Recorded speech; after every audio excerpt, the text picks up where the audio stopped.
Hey, sorry to bother you. Did you know that somnophobia is the intense or rational fear of going to sleep, either because of anxiety, PTSD, or nightmares? This game right here, genuinely feels like a nightmare. The sense of helplessness, the lack of control when moving around in game.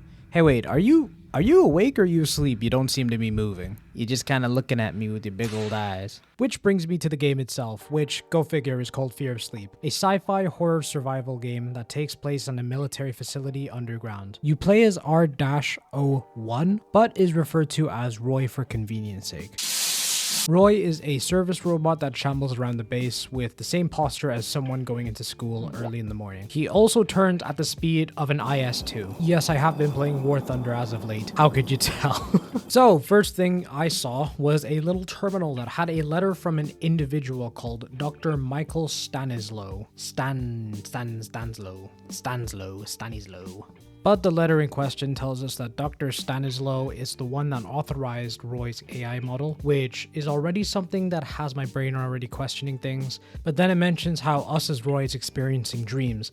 Now, a filthy, rusty, disgusting clanger doesn't normally have a conscience, but considering that Stanislow is talking like this is an experiment, it's fair to say this isn't something normal, but he tells us that dreams are dreams and not to let the battery get too low. A quick side note from the game footage that you can see here, you can't control the fucking camera, which does take away that sense of control, a sense of control that makes it feel really restricting, especially with the turn rate of the robot. Of course in a good way, but it definitely adds suspense going into different rooms, not knowing if there's something down the hall or just kind of out of sight of the camera POV. I do have to say another thing as well, the camera almost looks like a security camera type thing. It has this weird like old-timey screen line things. I don't know what it's called. I'll put it up like a definition or something, but it has that like all over the screen, almost giving a sense like we're actually watching the robot while also kind of controlling it, but mainly watching it. But after shambling around, we find ourselves in an officer's room. When we enter, we are met with the officer himself. He looks the same as the guy that you kind of meet straight away, so maybe they're twins. Interacting with him, he says, albeit very cryptically, word is the assailant on the surface has been cut off from the rear. Like, wow, that's some great information. Thanks for telling this random robot a cryptic ass line. Then our bald buddy has the gall to say, as if you care. Like, yes, of course I do. Like, that is so mysterious. Like, what the hell does that even mean?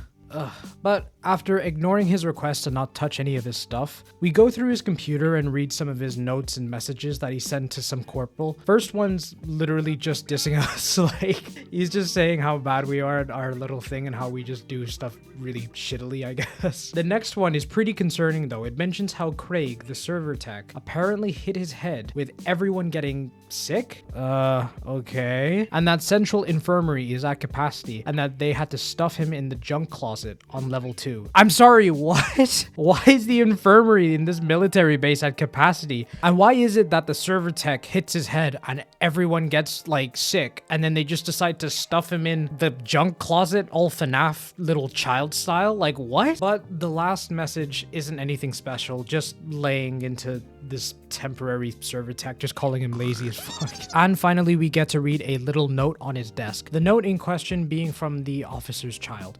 A few key things to note. Firstly, the officer's kid mentions that there's an enemy invasion going on, which I would say makes sense considering that the message to the corporal mentioned how these guys were hunkered down in the base for some time. Whether or not they're winning this war or invasion or whatever is a bit of a mystery. I mean, the same officer that we were talking to did mention the assailant was cut off from the rear, so there's that. But secondly, there seems to be blood on the note, as well as the note being quite torn and banged up. So either the mother and the kid are dead, or the kid decided to eat ketchup with the note and then wipe their ass with it. I don't know. Also, because of the fact that this officer, his name is Officer Chafton, because of the fact that he has a family and a child, he's probably gonna die soon. Moving on from that foreshadowing to the next area where we get our trusty wrench when this happens.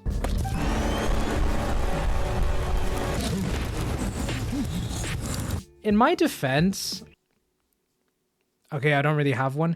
I didn't really read the info sheet telling you how to equip the wrench because the whole lighting off music jump scare thingy, and resorted to, as you can see, stomping on the infected guy's foot. After restarting and getting past that one dude, we go on this little shopping spree of getting new equipment. The first one being an anti-gravity palm node with a nifty little feature where you can just spam an object and send it flying. And of course, encountering the beautiful, the magnificent, the very useful fire extinguisher, of which I used to go on a little crusade against the fire that was spreading across the facility. Of course, trying to save everyone, but more importantly, to get rid of that disgusting fire that's spreading. As an ever so handy Roy unit, I know it's my duty to fix the fire and save all of the crew.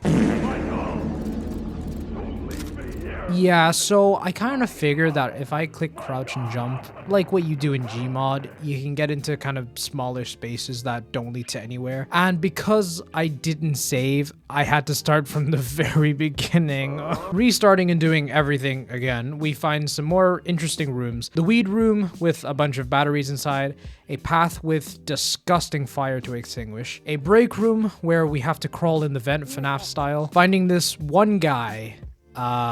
Yeah, fair to say he's probably not alive, but more importantly, a gun that he had with the most diabolical aiming system you've ever seen. Like, look at the recoil. Hell, like, even Roy can't believe what just happened there. But after some massive aiming adjustments, I guess, I'm gonna be real, I spent a very long time in that room trying to figure out what the hell I was supposed to do. And by the way, the vent behind us was collapsed. That's why I can't leave through the vent that we came in from. But after we get the door open, we take our new friend to the open space just outside the break room and show him how gravity works. After that little caboodle, we go down this really long hallway and we get inside this one room.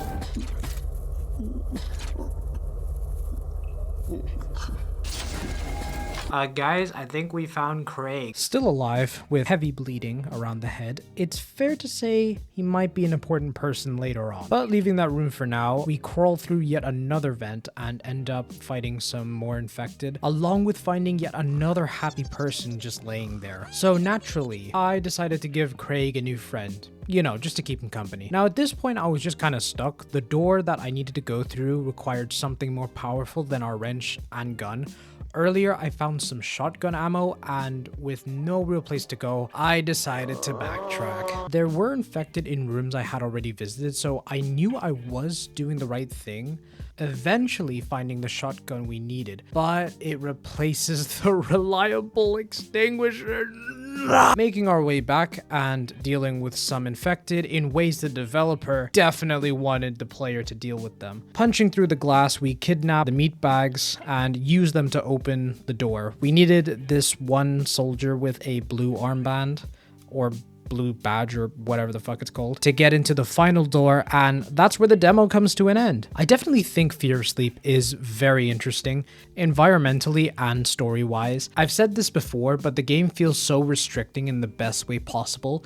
Normally, with some similar games, you have the luxury of movement of either the camera or the fluid motion of your character.